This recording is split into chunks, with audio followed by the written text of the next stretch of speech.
Baik, Assalamualaikum warahmatullahi wabarakatuh. Selamat siang menjelang sore. Kembali lagi sahabat Sindo News. Kita akan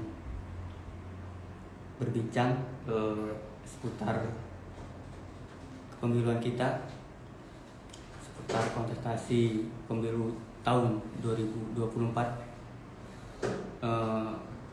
Pada kesempatan hari ini atau diskusi rutin Rabuan yang seri kedua ini, kita sama-sama akan menghadirkan salah satu narasumber yang beliau memang juga cukup berpengalaman di bidang kepemiluan, yang secara kebetulan juga sekarang sudah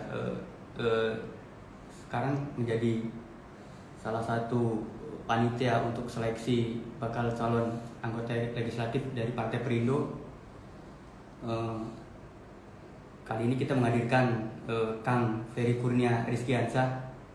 Selamat siang, Kang.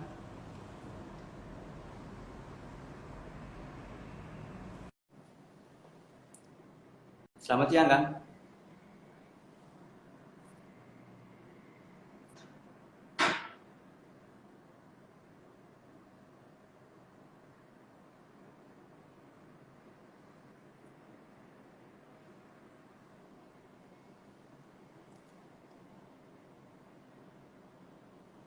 Selamat siang, Kang Ferry.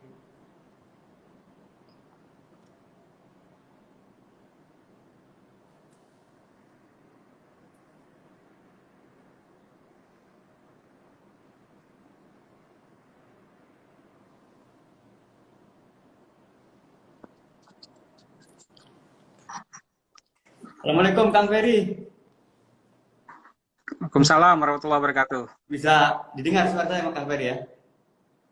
Ya, siap. Kang, nuhun nih waktunya di tengah kesibukan Ya, Kang Ferry masih bisa menyempatkan waktu diskusi dengan kami, bincang-bincang Rabuan kami, hari Rabu kami. Memang kami niatkan untuk membangun diskusi, bincang-bincang setiap hari Rabu, dan ini seri yang kedua. Setelah sebelumnya juga kita mengundang sahabatnya Kang Ferry dulu waktu di KPU, Mas Arief Budiman. Saat itu kita mengulik lebih banyak soal penyelenggaraan pemilu dari beliau, walaupun beliau juga akan paripurna dari tugasnya. Tapi kan sudah didulai oleh Kang Ferry. Nah, sekarang Kang Ferry juga sudah membantu di Partai Perindo sebagai ketua komite bersama, kan ya, eksekutif konvensi rakyat Partai Perindo. Kang, kita akan diskusi banyak nanti selama 1 jam, mudah-mudahan terkait persiapan pemilu kita tahun 2024. Khususnya juga nanti Kang Ferry akan menyampaikan beberapa persiapan dari Partai Perindo yang telah disiapkan oleh ini, kan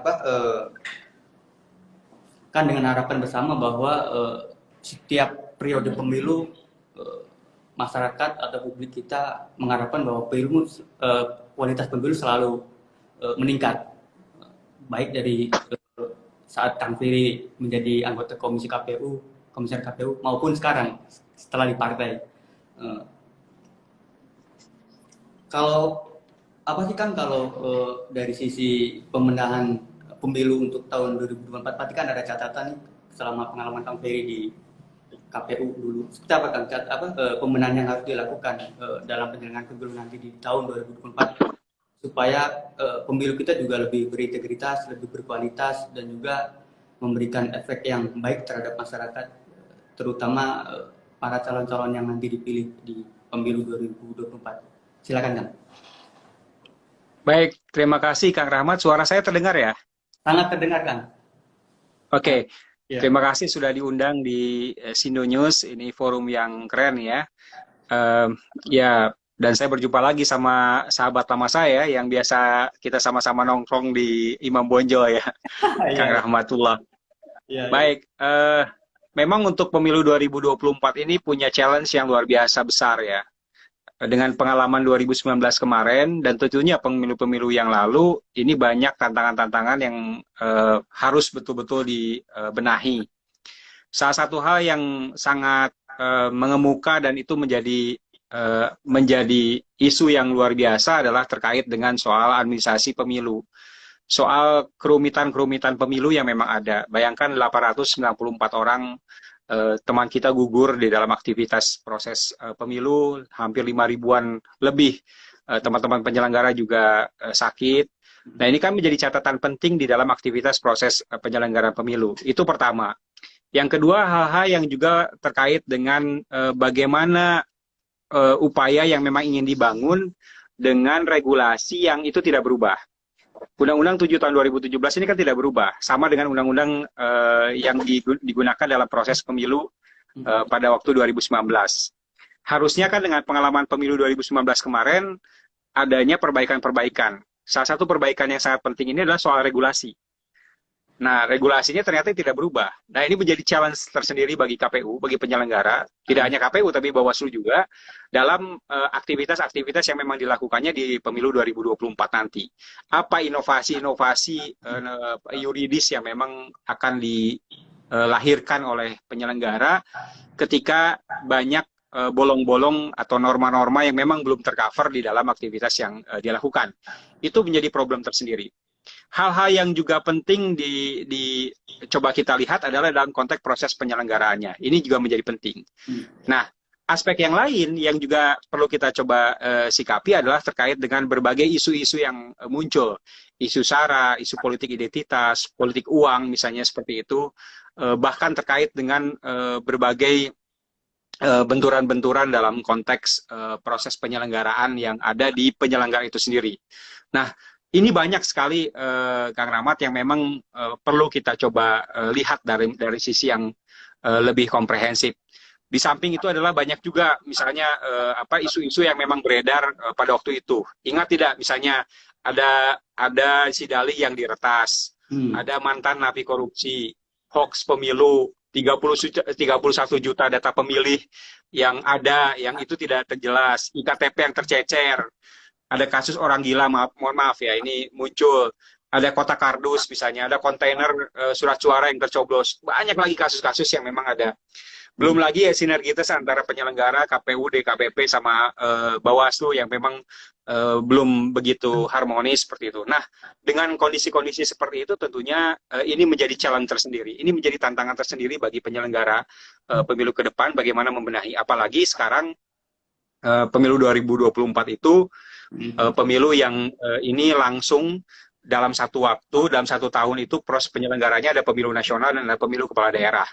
Itu menjadi hal yang perlu kita cermati. Nah, bagi peserta pemilu tentunya ini harus betul-betul diberikan ruang yang lebih informatif, lebih transparan, misalnya seperti itu. Bagaimana proses nanti verifikasi partai, bagaimana proses kandidasinya, bagaimana proses pendapilannya, sampai nanti bagaimana supaya tidak menimbulkan hal-hal yang memang mengkhawatirkan di dalam proses pemungutan penghitungan suara. Semuanya itu kan butuh informasi-informasi dari penyelenggara pemilu yang memang cukup informatif ya kepada peserta. Pun demikian terhadap pemilih, ya pemilih juga kan jangan sampai hanya ujung-ujungnya saja pada proses pemungutan penghitungan suara. Tapi ketika misalnya pemilih itu terlibat di dalam aktivitas proses pemilu dari awal sampai dengan akhir, ini menjadi penting untuk diseriusi dan dikawal secara baik oleh penyelenggara. Itu mungkin catatan awal ya terkait dengan kerumitan yang saya yakin akan dihadapi oleh penyelenggara pemilu ke depan. Apalagi ini dikaitkan dengan soal terkait dengan soal administrasi pemilu yang memang itu perlu dibenahi secara serius seperti itu. Kesempatan itu sebenarnya kan ada saat itu ketika memang seharusnya kalau memang dilakukan revisi undang-undang pemilu, Kang. Tapi kan itu sudah lewat tuh. Artinya memang kesempatan itu sudah ada. Yang paling mungkin ke depan itu apa, Kang? Ketika revisi itu tidak ada gitu. Apa yang paling mungkin dilakukan para penyelenggara termasuk juga tuntutan dari para peserta pemilu nantinya, Kang? Penyelenggara harus memitigasi berbagai resiko-resiko yang memang ada, berbagai aturan-aturan yang memang itu ternyata harusnya diatur oleh norma dalam undang-undang, tapi ternyata tidak, tapi diatur dalam peraturan KPU. Nah, ini harus dimitigasi secara lebih real. Misalnya dalam konteks soal digitalisasi pemilu, soal misalnya pengadministrasian pemilu yang itu sampai 35 hari itu kan cukup panjang. Terus terkait dengan soal konteks kelembagaan penyelenggara pemilu yang ini secara bergelombang akan terjadi proses rekrutmen. Padahal sebenarnya kan kita berharap kalau ini direvisi akan terjadi proses penyelenggaraan pada satu waktu misalnya. Setelah KPU RI dibentuk, maka KPU provinsi, terus kabupaten kota. Kalau sekarang kan ini masih berserakan seperti itu. Jadi ini yang memang saya pikir menjadi catatan penting Kang Rahmat yang terkait dengan problem-problem yang muncul di awal. Selain soal bagaimana regulasi, ingat ketika misalnya soal penetapan hari H saja, bayangkan bisa memerlukan waktu 8 bulan. Padahal sebenarnya ranah untuk menetapkan hari H itu ranahnya KPU. KPU kan tinggal konsultasi, nih hari baiknya ini hari Rabu, kenapa kita ingin tetapkan pemilu itu hari Rabu, kenapa hari Rabu ini untuk meningkatkan partisipasi, tanya kepada hari kebesarannya bagaimana, tanya kepada Badan Meteorologi Geofisika seperti apa, hari Rabu seperti apa, kan tinggal langsung ditetapkan. Tapi ternyata karena memang banyak pertimbangan-pertimbangan politik yang muncul, baik itu dari pemerintah atau dari DPR, ini luar biasa. Apalagi nanti dalam persoalan penetapan PKPU tahapan, yang notabene kampanyenya pengen diperpendek seperti itu, nanti PKPU yang lain. Nah, ini menjadi tantangan tersendiri bagi KPU. Disinilah konteks kemandirian yang harus dilakukan oleh KPU dalam memutuskan berbagai aturan-aturan norma yang memang ada di penyelenggaraan pemilu seperti itu. Kalau Kang Ferry lihat dengan keputusan angka 14 Februari sebenarnya sudah cukup tepat nggak? Misalkan kalau dari sisi tadi perhitungan tadi ya, dari sisi kebencanaan segala macam, terus kemudian juga ada semacam pertimbangan-pertimbangan hari besar keagamaan dan sebagainya. Apakah memang di tanggal 14 Februari itu dianggap sudah cukup waktu yang tepat untuk, kalau dari kacamata Kang Ferry seperti apa? Kalau dilihat dari perspektif tahapan ya dan juga berbagai mekanisme proses pemilu yang dijalankan, apalagi ini dalam konteks keserentakan di pemilu nasional dan juga keserentakan di pemilu lokal, di pemilu kepala daerah, ini sudah sesuai.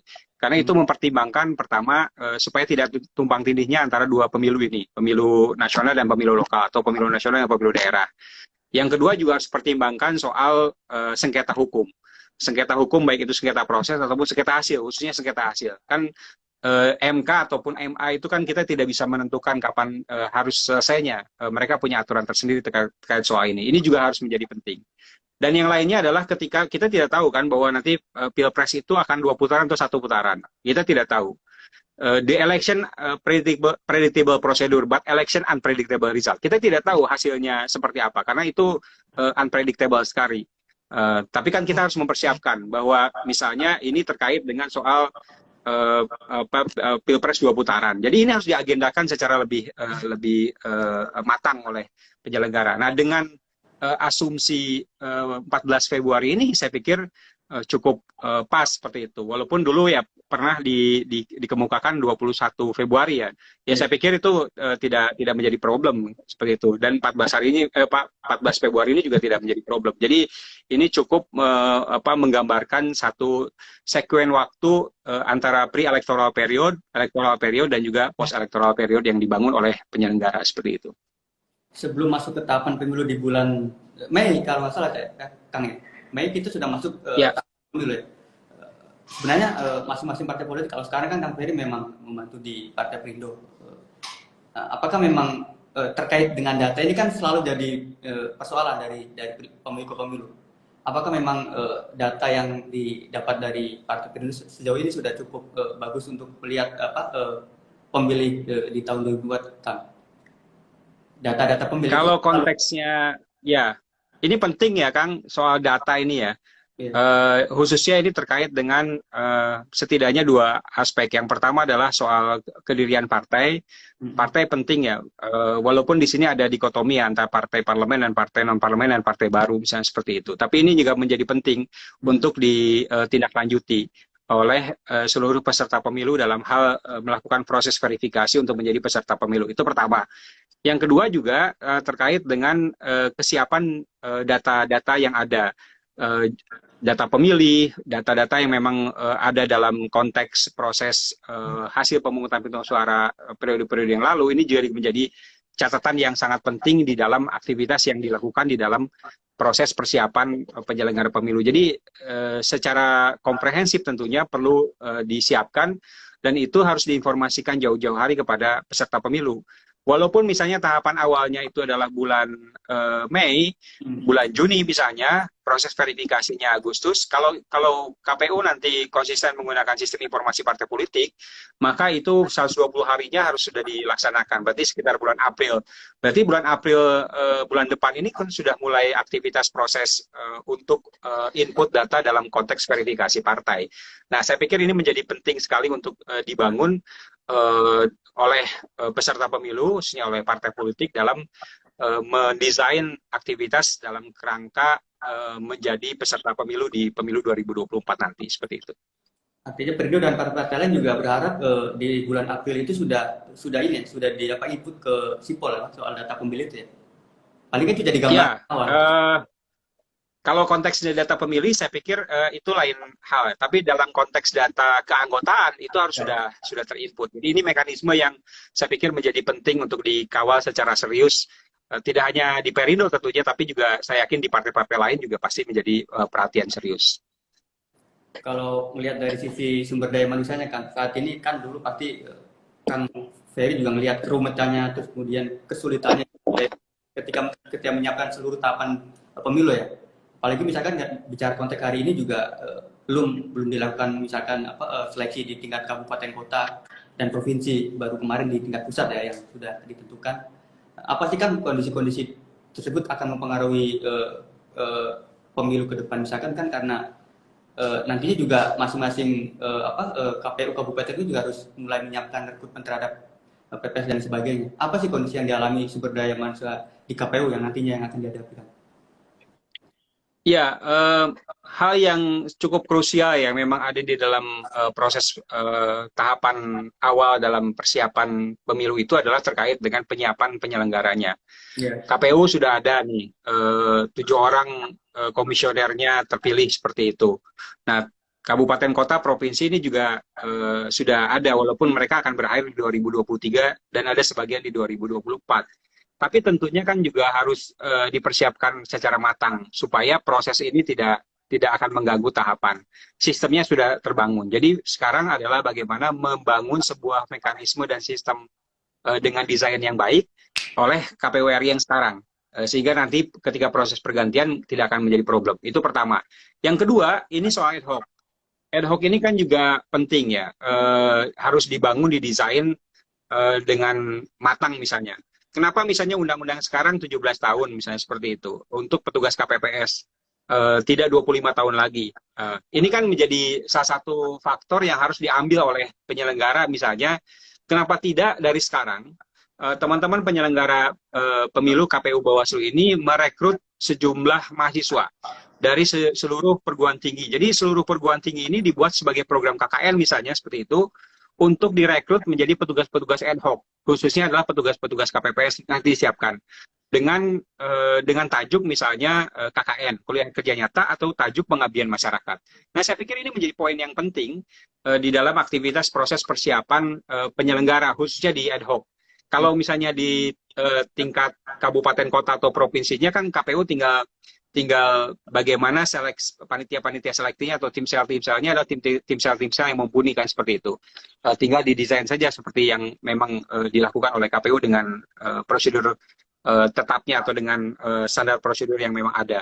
Nah, tinggal sekarang adalah penguatan badan ad hoc sehingga nantinya tidak akan terjadi lagi misalnya kondisi-kondisi yang terjadi di tahun 2019 yang lalu seperti itu.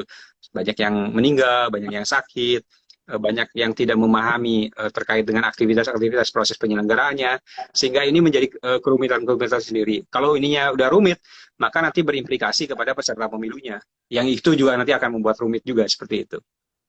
Ini menjadi catatan, Kang Rahmat.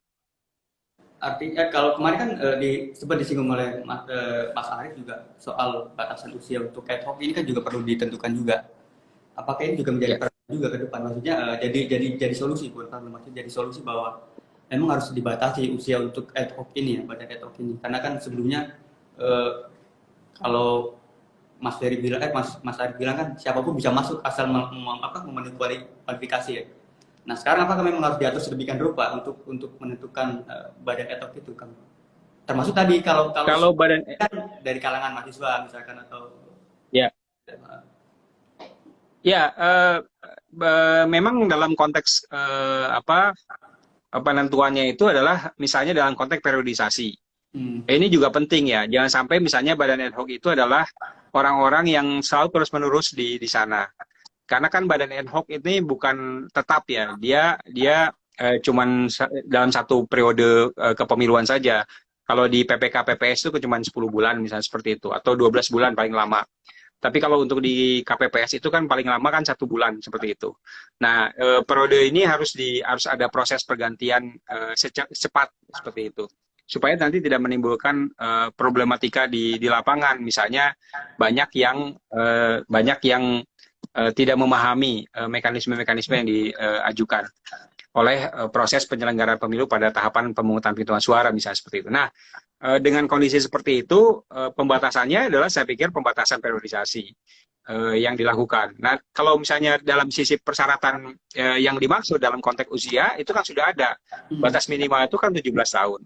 Walaupun juga harus juga ditentukan kalau tidak ada batas maksimal, tapi juga ada semacam kesiapan dengan tes kesehatan yang paripurna supaya didapatkan petugas-petugas penyelenggara yang memang betul-betul tangguh dan dia siap menghadapi berbagai aktivitas kegiatannya secara baik gitu kan, dan dia betul-betul sehat. Ini kan kondisi yang memang kita tidak bisa mengatur terkait dengan soal itu, urusan sehat, tapi kan ini bisa dikawal sebaik mungkin dari sekarang gitu kan, dari sisi aktivitas. Makanya kenapa misalnya saya mengajukan eh, ya sudah 17 usia seperti itu digunakan oleh teman-teman atau kerjasamakan dengan teman-teman mahasiswa. Saya pikir ini menjadi hal yang penting dilakukan seperti itu. baik Kak. Tadi banyak juga dari sisi penyelenggaraan. Artinya ini juga bisa ditransfer pengetahuan ini kepada partai-partai politik, termasuk Kang Ferry sekarang juga ada di Perindo sebagai Ketua Komite Bersama Eksekutif Konvensi Rakyat Partai Perindo. Kang, apa sih yang beda dari sistem rekrutmen bakal calon legislatif ya di Perindo dengan partai-partai lain? Karena kan praktis untuk menjelang tahun 2004 ini ada sistem yang berbeda dari Perindo. Misalkan kemarin juga sempat mengeluarkan metode konvensi partai rakyat. Nah, coba dijelaskan, minta izin dijelaskan dulu Kang. Seperti apa sebenarnya sih Baik, pembedanya di mana gitu kan? baik, terima kasih Kang Ram.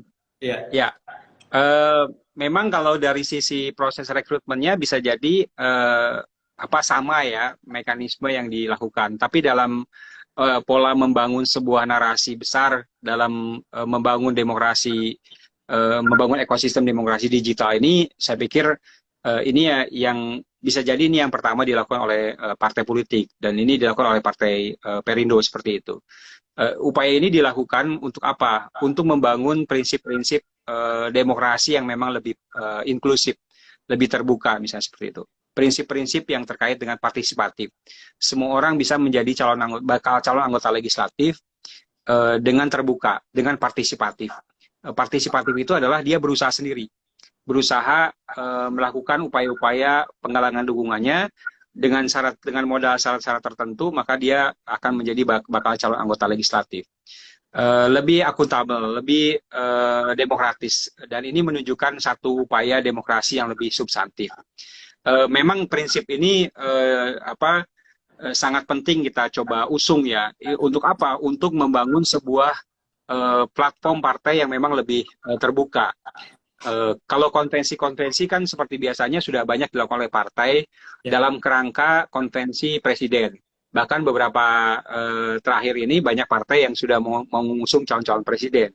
Hmm. Tapi kan ini juga harus realistis dengan kondisi yang ada. Kenapa? Karena bisa jadi kalau calon presiden itu dengan Undang-Undang 7 tahun 2017 sekarang ini kan butuh threshold yang cukup besar. Oleh karena itu kan pola koalisinya harus dibangun. Itu calon presiden, tapi dalam konteks legislatif ini kan berbeda. Bagaimana membangun sebuah upaya di legislatif, di DPR, di DPRD provinsi, kabupaten, kota yang itu relatif berbeda dengan eksekutif seperti itu. Nah, upaya-upaya ini dibangun oleh Partai Perindo dengan melakukan sebuah konvensi rakyat seperti itu. Nah, konvensi rakyat ini menjadi poin yang sangat penting dalam menjaring bacalek-bacalek yang ada. Saya bisa membayangkan, Kang Ahmad, misalnya orang-orang yang memang tidak aksesibel terhadap kantor-kantor DPW, DPD-nya seperti itu, tapi dia bisa langsung mengklik di konvensirakyat.com, dia bisa mengakses, dia bisa partisipatif dengan mengumpulkan sejumlah dukungan KTA-nya, dengan sejumlah dukungan, misalnya untuk DPR RI 100 dukungan, untuk DPRD Provinsi 50, untuk DPD Kabupaten Kota 25. Saya pikir itu bentuk partisipatif yang didorong oleh Partai Perindo terkait dengan soal ini. Jadi ini menjadi poin yang penting. Nanti irisannya saya yakin akan banyak dari sisi partisipatif itu akan juga mensupport, membantu dari aktivitas-aktivitas yang dilakukan oleh Partai Perindo dalam konteks keanggotaan. Ini menjadi penting. Nah, itulah inklusivitas yang memang dibangun. Walaupun tentunya pendekatan lain adalah ya kita juga harus persuasi. Misalnya Kang Rahmat mau menjadi calon anggota legislatif dari Partai Perindo, ya saya juga harus persuasi terhadap Kang Rahmat untuk meyakinkan, membujuk, dan mencoba menegaskan apa sih nanti yang akan diusung oleh Partai Perindo dan apa yang diperjuangkan. Nah, komitmen-komitmen seperti ini yang simbiosis mutualisme ini akan terus dibangun dalam konteks konvensi rakyat. Nah, konvensi rakyat ini ada panitianya atau ada apa yang memang bekerja di dalam aktivitas ini, ada Dewan Nasionalnya, ya semacam steering komitenya, dan ada organizing komitenya atau komite eksekutifnya. Nah, di Dewan Nasional ini kan ada berbagai tokoh-tokoh yang saya pikir penting, yang mempunyai kredibel dan punya integritas yang cukup tinggi, seperti Tuan Guru Bajang, saya sendiri masuk di dalamnya, terus ada Heri Budianto, ada Tama Langkun, Satya Langkun, ada Yuliane Darwis, ada Nuning Kartapati. Ini menjadi satu ikon dari Dewan Nasional yang ada. Selain itu nanti disupport oleh Dewan atau oleh komite eksekutif yang dilakukan. Nah, inilah upaya-upaya ruang-ruang ini yang memang secara terbuka diupayakan kepada seluruh masyarakat Indonesia yang memang punya kualifikasi persyaratan sebagai bakal calon anggota legislatif. Dia mumpuni, dia betul mau mendedikasikan sebagai bagian untuk proses perhelatan politik yang ada di 2024 ini. Kita terbuka sekali dalam konteks tersebut seperti itu. Maka itulah dibuka ruang terkait dengan soal ini. Dan ini kan luar biasa gulungannya. Sekarang ini sudah hampir 800 orang, Kang Rahmat, yang memang sudah berminat. Selain yang integral masuk di dalamnya adalah 408 orang existing anggota-anggota legislatif yang sekarang ada di DPRD provinsi dan kabupaten kota yang ada di seluruh Indonesia. Saya pikir ini menjadi awalan yang baik ya, sehingga kita betul-betul bisa dirasakan atau bisa terinformasikan. Tidak hanya kegiatan-kegiatan di kepartean, tapi ini adalah kegiatan-kegiatan yang saya pikir menjadi penting dilakukan dalam menjaring bakal-bakal calon anggota legislatif yang ada, seperti itu. Kalau dari sisi pembekalannya, Kang, nanti ini kan juga kemudian para bacalek ini yang sudah terdaftar atau mungkin nanti akan diseleksi lebih detail ya oleh panitia. Untuk proses pendidikan kan mungkin ada pembekalan politik dan lain sebagainya. Nah, nanti seperti apa sih sebenarnya proses kegiatannya atau mungkin yang dilakukan Perindo untuk lebih mengenalkan bahwa ini loh bacalek-bacalek yang sudah kami tawarkan kepada masyarakat itu. Kita apa, Kang? Konvensi rakyat itu kita bagi dalam 3 tahapan, Kang Rahmat. Yang pertama adalah prakonvensinya, yang kedua adalah semacam tim panel bekerja untuk menseleksi, dan yang ketiga adalah konvensinya itu sendiri. Nah, kalau untuk prakonvensinya kan tinggal partisipatif dari seluruh anggota atau seluruh bacalek-bacalek yang ingin ikut terlibat. Dia mengumpulkan sejumlah anggota yang tadi saya sampaikan di awal. Nah, setelah itu nanti tim panel itu akan menanyakan kepada bakal calon anggota legislatif tersebut terkait dengan misalnya strategi kampanyenya, terkait dengan soal saksi bagaimana, terkait dengan soal pendanaan bagaimana, itu akan ditanyakan. Nah, tentunya juga ketika misalnya memang ini menjadi poin penting, maka itu menjadi rekomendasi untuk ikut dalam konvensi. Nah, di konvensi sendiri kan tinggal tinggal voting.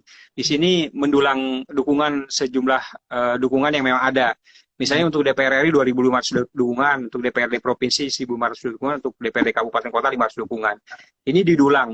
Ini dilakukan e-voting terkait dengan soal ini. Sehingga ketika misalnya partai melihat bahwa dukungannya signifikan, misalnya hampir lebih dari 2.500 misalnya, ya otomatis partai juga harus bisa memberikan keyakinan kepada yang bersangkutan untuk mensupport dalam rangka misalnya kampanyenya, mensupport aktivitas yang ada. Termasuk adalah dalam kaitan melakukan proses pendidikan politik, melakukan pendidikan bagi para calon-calon anggota legislatif yang ada. Ini kan dalam konteks konvensi rakyat ini dalam konteks penjaringan bacalek. Jadi penjaringan bacalek saja. Dalam konteks bagaimana nanti dia menjadi caleg itu kan urusan partai sebenarnya. Jadi nanti partai melalui Bapilunya dia nanti akan melakukan seleksi. Tapi kan di sini konvensi rakyat sudah memberikan rekomendasi. Ini loh calon-calon yang memang sudah ada di dalam tiap-tiap dapilnya, baik dan tiap tingkatan, baik itu DPRD provinsi, kabupaten kota, ataupun di DPR RI. Jadi urusan terkait dengan siapa calon anggota legislatif yang nanti akan didudukan di dapil-dapil tertentunya, itu menjadi kewenangan dari partai sendiri, seperti itu. Tapi kita sudah menseleksi, karena orang ini pasti kompeten, orang ini punya strategi yang bagus, orang ini punya mekanisme campaign yang baik, misalnya seperti itu, dan ini perlu disupport oleh partai dalam konteks ini. Ini menjadi poin yang penting. Termasuk dalam konteks ini adalah memberikan pelatihan-pelatihan, pendidikan politik, dan memberikan semacam advokasi di dalam aktivitas-aktivitas yang dilakukan oleh kepartaian seperti itu. Artinya nanti bisa kita lihat ya Kang, maksudnya kalau misalkan saya tinggal di Tangerang Selatan misalkan, pengen tahu calon yang ditawarkan Perindo di Tangsel itu misalkan seperti apa gitu. Itu bisa nanti. Kan kita juga sebagai pemilih misalkan. Bisa. Sekarang kan dalam konteks prakonvensi ini masih penjaringan seperti itu. Karena kan mereka masih mengumpulkan dukungan-dukungan yang ada. Nah, nanti kalau memang sudah fix untuk masuk konvensi, ini akan dilakukan setransparan mungkin. Publik akan tahu. Dan karena memang dia juga pasti harus keliling dong. Misalnya Kang Rahmat nih, Kang Rahmat itu Kang Rahmat di dapil Bekasi misalnya. Pasti kan Kang Rahmat harus berkeliling di dapil Bekasi itu sendiri untuk meyakinkan kepada para konstituen ataupun para pemilihnya bahwa saya ini adalah bakal calon anggota legislatif dari Partai Perindo, dan itu yang nanti akan difasilitasi oleh para DPW dan DPD yang ada. Sehingga itu menjadi hal yang menarik yang nanti akan berefek terhadap mekanisme yang dijalankan oleh partai lebih hidup seperti itu. Hype-nya ini sangat sangat besar sekali terkait dengan soal itu. Kang, kemarin kan juga kalau yang konvensi rakyat ini sebenarnya selain menyiapkan bacalek, ada kerja-kerja politik apa lagi sih Kang yang disiapkan, misalkan soal nantinya misalkan proses verifikasi partai politik juga kan menyiapkan hal itu. Tentunya kalau konvensi rakyat khusus terkait dengan penyiapan penjaringan bacalek saja. Bahwa kemudian nanti diintegrasikan dengan Bapilu untuk proses penjaringan menjadi calon anggota legislatif yang dicalonkan nanti di tiap-tiap dapilnya, itu menjadi kewenangan. Tapi kita sudah memberikan saran pendapat terhadap partai bahwa inilah yang memang sangat penting dan direkomendasikan dalam aktivitas proses kandidasi di partai menjelang pemilu seperti itu. Kang, soal ini Kang, kemarin juga Perindo kan juga menginisiasi pertemuan parpol non parlemen ya, sekitar 2 minggu yang lalu, pekan yang lalu. Sebenarnya dari pertemuan itu kalau bisa diceritakan kembali semangatnya apa sih Kang? Kemudian ada kesadaran bersama gitu partai-partai non parlemen untuk bertemu lah. Ya, Kang Rahmat, fakta menegaskan bahwa ada partai parlemen, ada partai non-parlemen yang pada waktu kontestasi di 2019 itu tidak masuk parliamentary threshold 4% seperti itu. Yeah. Nah, sejumlah partai yang tidak masuk parliamentary threshold 4% itu, yaitu yang tertinggi kan Partai Perindo, terus di bawahnya ada Berkarya, ada PSI, terus ada Hanura, ada Garuda, terus ada PBB, ada tujuh partai lah yang ada, ini kita punya semangat. Karena kalau kita kalkulasikan dalam data yang ada, ini 9,7% dari raihan suara yang ada di pemilu kemarin, atau setara dengan 13,5 juta lebih suara seperti itu. Kalau kita menggunakan rujukan Undang-Undang 7 tahun 2017 pasal 222 bahwa yang nanti mencalonkan presiden dan wakil presiden itu adalah yang memang partai 2019 dengan threshold 20% kursi atau 25% suara, saya pikir ini satu keniscayaan yang harus dibangun dengan 9,7% suara atau 13,5 juta suara itu cukup meyakinkan untuk berkoalisi. Jadi kalau misalnya saya utak-atik ada sekitar 24, 25 satu kondisi ini sama siapa, yakin pasti akan diperhitungkan 9,7% itu sendiri. Jadi ini menjadi hal yang sangat penting dalam konteks membangun sebuah poros baru, semangat berkoalisi dan mewacanakan untuk ikut bergabung dalam pencapresan. Jadi ada poros baru dalam konteks mewacanakan untuk pencapresan, berkoalisi dalam konteks pencapresan baik itu calon presiden wakil presiden yang ada. Siapa tahu kan bisa jadi poros baru ini, poros yang non parlemen itu akan mengusung calon kandidat presiden atau wakil presiden yang ada di non parlemen, yang itu bisa memberikan bargaining position tertentu dalam konteks ini. Ini menjadi poin penting di dalam konteks pertemuan yang digagas seminggu yang lalu oleh Partai Perindo seperti itu. Nah, yang kedua adalah terkait dengan hampir lebih dari 20 kali proses judicial review terkait dengan presidential threshold ini kandas terus di Mahkamah Konstitusi. Karena bisa jadi faktor utamanya adalah soal legal standing. Kenapa tidak misalnya partai-partai yang bergabung di pemilu 2019 kemarin itu punya legal standing yang cukup kuat gitu untuk mengajukan kembali judicial review untuk meminta presidensial threshold-nya adalah 0% seperti itu. Nah, ini yang sedang digodok melalui sekretariat bersama, dan kemarin juga kan akan terus ditindaklanjuti dengan sekretariat bersama mekanisme-mekanisme yang dijalankan di dalam aktivitas proses pemilu ke depan seperti itu. Jadi itu yang muncul di dalam pertemuan kemarin yang diinisiasi oleh Partai Perindo tentunya dengan komandan Pak Haritanu seperti itu. Kalau yang judicial review-nya itu sudah diajukan kan ya, kalau nggak salah ya, dari partai non-parlemen kemarin setelah sebelumnya juga ketika berapa penggugat itu yang kandas lah kira-kira di MK. Yang terakhir itu sudah diajukan belum Bang? Dari koalisi non-parlemen ini? Kalau yang dari kami ini belum, ini masih dalam proses penggodokan. Mudah-mudahan secepatnya ya bisa diajukan. Tentunya legal standing-nya adalah legal standing yang sangat kuat, yaitu peserta pemilu 2019, dan tentunya dengan pokok perkara yang saya pikir kita akan tegaskan kembali terkait dengan mengapa ini harus 0% dari sisi landasan konstitusional dan juga dari landasan sisi politik lebih baik lagi seperti itu. Artinya ada materi baru yang diajukan nanti Kang ya dari teman-teman parlemen nanti di MK. Ya, bisa jadi materinya sama saja dengan yang sudah lalu karena banyak kan materi-materi yang ada, tapi ini bersifat penegasan kembali dan untuk menjelaskan apa sih hal-hal yang memang lebih prinsipal dalam aktivitas proses pengajuan judicial review tersebut seperti itu.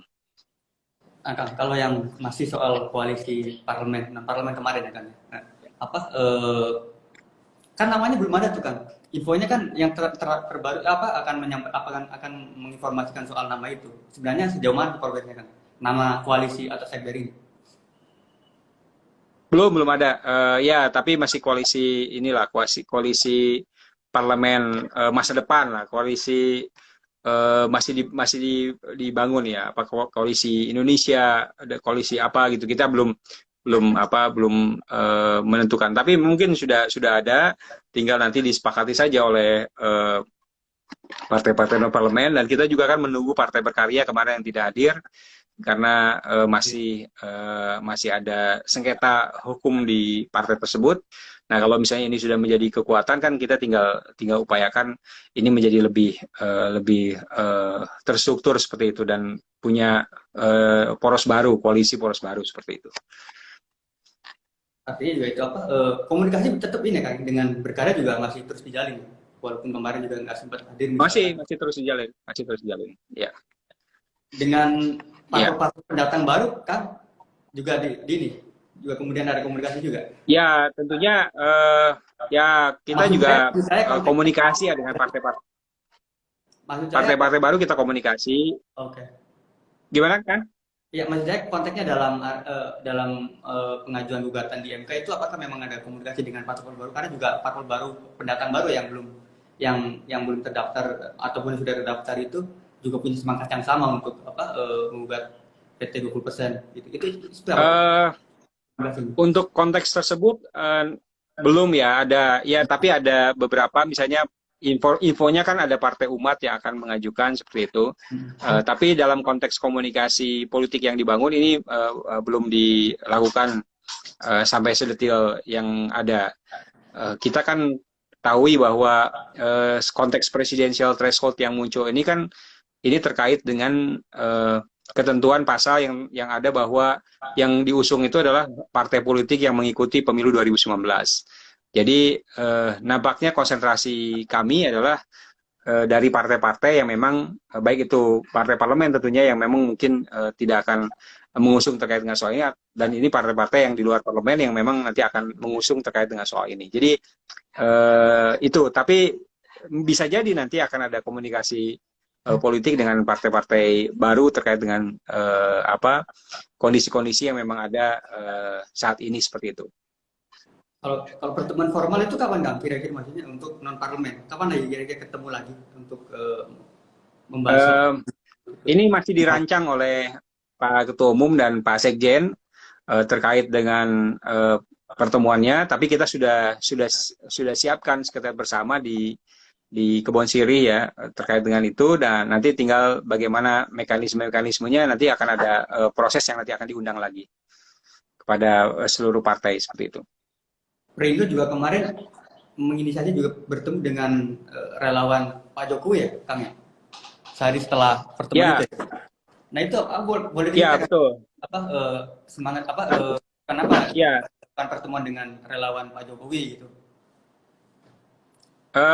Pertama kami diundang ya untuk menginformasikan sedetail mungkin terkait dengan soal konvensi rakyat. Jadi ya itu kan pertemuan silaturahmi. Banyak dari elemen-elemen yang memang masuk tergabung dalam relawan-relawan Pak Jokowi pada waktu pemilu, baik itu pemilu 2014 ataupun pemilu 2019 yang lalu, itu tergabung, dan kami dari Partai Perindo menginformasikan bahwa di Partai Perindo kita terbuka, kita ada konvensi rakyat, dan tentunya saya yakin di relawan-relawan itu juga ada yang masuk partai politik manapun ya seperti itu. Tapi kita menginformasikan ada satu mekanisme yang baru, mekanisme yang saya pikir ini sangat inklusif kepada mereka, dan mereka cukup antusias. Cukup bersemangat, bahkan di antara mereka sudah ada yang mau bergabung kepada Partai Perindo, bahkan ada beberapa orang yang notabene dia sudah ada di partai lain, dia juga punya keinginan untuk nantinya kalau misalnya bahasanya tidak lolos verifikasi partai, mungkin nanti kalau kita ditakdirkan menjadi peserta pemilu, nanti akan bergabung menjadi sayap di partai. Nah, hal-hal seperti itu kan karena memang satu platform, satu semangat yang sama, jadi saya pikir tidak menjadi problem untuk kita raih siapapun yang ada, termasuk teman-teman kita yang memang tergabung dalam relawan-relawan Jokowi yang memang itu cukup jumlahnya cukup banyak seperti itu. Jadi kita gayung sambuti saja terkait dengan soal itu. Kalau di koalisi parpol non parlemen ini kan sebenarnya ada pembatasan nggak masing-masing peserta anggotanya ya, maksudnya untuk membangun komunikasi dengan figur-figur tertentu yang kira-kira mereka anggap pantas untuk di 2024 itu. atau mungkin Perindo melakukan komunikasi dengan figur-figur tertentu yang saat ini muncul di publik gitu, itu sebenarnya ada batasnya nggak sih Kang? Apakah memang dibiarkan gitu untuk menjaring itu? Ya, saya yakin sebelum ada pertemuan koalisi ini kan juga proses komunikasi politik yang dibangun masing-masing partai kan sudah ada. Iya. Itu sudah pasti sudah ada, termasuk pembahasan-pembahasan yang ada di Partai Perindo pun sudah dibangun gitu kan. Tapi kan tidak mengerucut kepada nama tertentu seperti itu. Nah, ini pasti akan bergulir, bahwa kemudian nanti di tengah jalan gitu sudah ada satu semangat yang sama, poros yang sama, semangat yang sama, betul-betul solid dalam mengusung calon tertentu, dan ada kualifikasi calonnya. Bisa jadi semangat poros baru koalisi ini akan mengusung satu dua calon yang memang saya pikir bisa jadi sesuai dengan platform, dengan komitmen, dan juga dengan semangat yang memang diajukan oleh koalisi partai. Jadi ini kita sambil berjalan saja. Jadi tapi tetap pasti kita melakukan upaya-upaya mencermati, mewacanakan misalnya sejumlah nama yang memang saya pikir cukup layak untuk memimpin bangsa Indonesia ke depan seperti itu. Jadi ini kan sebenarnya porsi yang tidak main-main, karena ini kan satu upaya untuk menjaring nama calon presiden wakil presiden yang betul-betul harus punya punya karakter.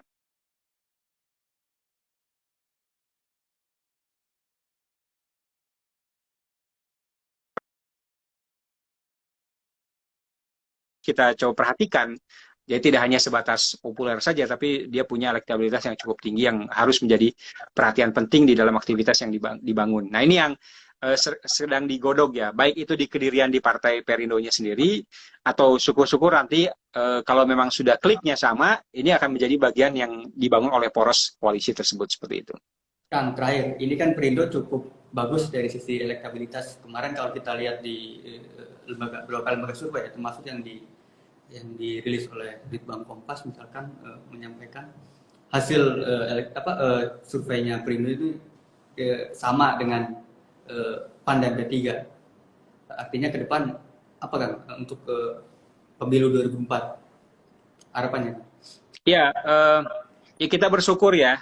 Biasanya kan kalau Kompas itu dia lembaga kredibel yang kalau kita lihat terakhir saja di tahun 2021 ini kita masih di 1,6% seperti itu.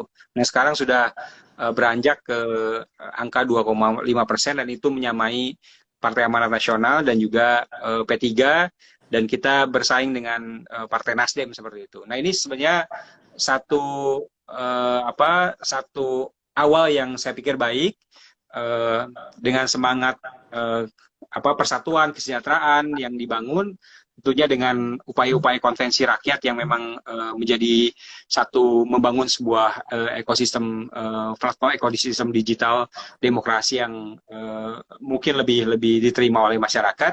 Nah, ini kita akan coba bangun sebaik mungkin. Tapi ini menjadi PR. Ini menjadi semangat buat partai tentunya, tapi ini juga menjadi PR untuk terus meningkatkan upaya-upaya itu ke depan. Waktu menuju 2024 ini kan ada sekitar 2 tahun. Kalau kita ukur 2 tahun itu kan berarti ada 8 kuartal yang dibangun seperti itu. Atau 4 semester yang dibangun. Nah, oleh karena itu semangat ini yang harus di-maintenance dengan baik, sehingga tidak hanya di pusat tapi di daerah semangat itu tetap menyala, tetap memberikan kontribusi-kontribusi berarti. Saya yakin partai-partai lain pun melakukan upaya-upaya yang relatif sama dengan Perindo misalnya. Tapi ini kan tinggal bagaimana ceruknya yang memang kita upayakan berbeda. Terus ada platform yang dibangunnya juga betul-betul menawarkan hal-hal yang memang lebih baik lagi, dan semangat kolegialitas yang dibangun dari mulai tingkat pusat sampai tingkat daerah itu betul-betul dibangun. Nah, ini yang saya pikir menjadi poin yang cukup penting dan strategis ke depannya oleh Partai Perindo. Jadi mudah-mudahan ini bisa dipertahankan, dan saya meyakini bahwa tidak mendahului takdir Allah ya, tapi mudah-mudahan Partai Perindo bisa lolos di 4% parliamentary threshold yang ada di pemilu 2024 ke depan seperti itu. Dan menempatkan karya-karya terbaiknya di Senayan, Kang ya. Ya, itu satu hal yang sangat penting sekali karena upaya-upaya untuk membangun semangat legislasi, semangat membangun regulasi yang baik itu kan menempatkan orang-orangnya di Senayan. Dan tentunya ini menjadi juga penting dalam hal membangun sebuah visi yang baik di Partai Perindo adalah membangun kesejahteraan masyarakat. Jadi polosinya itu kan dari sana, maka akan masuk kesejahteraan masyarakat. Melalui apa? Melalui pemilu-pemilu untuk memilih pemimpin. Nah, pemimpin ini yang kita siapkan secara lebih baik lagi di sisi partainya. Dan proses kandidasi ini kan diawali dengan konferensi rakyat, proses kita semangat untuk persuasi kepada banyak pihak seperti itu juga kita lakukan seoptimal mungkin. Baik Kang, terima kasih banyak Kang. Kali lagi terima kasih banyak Nun waktunya Kang. Ya. Ya. Kesibukannya menyiapkan. Sama-sama Kang Rahmat. Bakal calon legislatif dari Partai Perindo juga masih menyempatkan hadir untuk bincang santai dengan kami. Mudah-mudahan sih harapannya kita bersama bahwa dari diskusi ini kita mendapatkan banyak masukan, juga banyak pengetahuan atau edukasi politik yang bisa diberikan kepada masyarakat, khususnya menyambut menjelang tahun 2024 praktis dan khusus bagi Perindo juga punya harapan yang sama. Mudah-mudahan partai yang sekarang Kang Ferry bantu ini juga bisa ada di Senayan dan sama-sama mewarnai perpolitikan nasional di tahun 2024 nanti. Itu saja Kang. Amin. Terima kasih banyak Kang Rahmat. Ya, mohon maaf ya. Terima kasih banyak Sino News. Siap Kang. Siap. Baik sahabat Sino News, diskusi kita hari ini kita cukupkan. Nanti Rabu depan juga kita akan kembali dengan tema yang cukup menarik. Terima kasih Kang Ferry. Dadah sahabat Sino News. Assalamualaikum warahmatullahi wabarakatuh. Waalaikumsalam warahmatullahi wabarakatuh.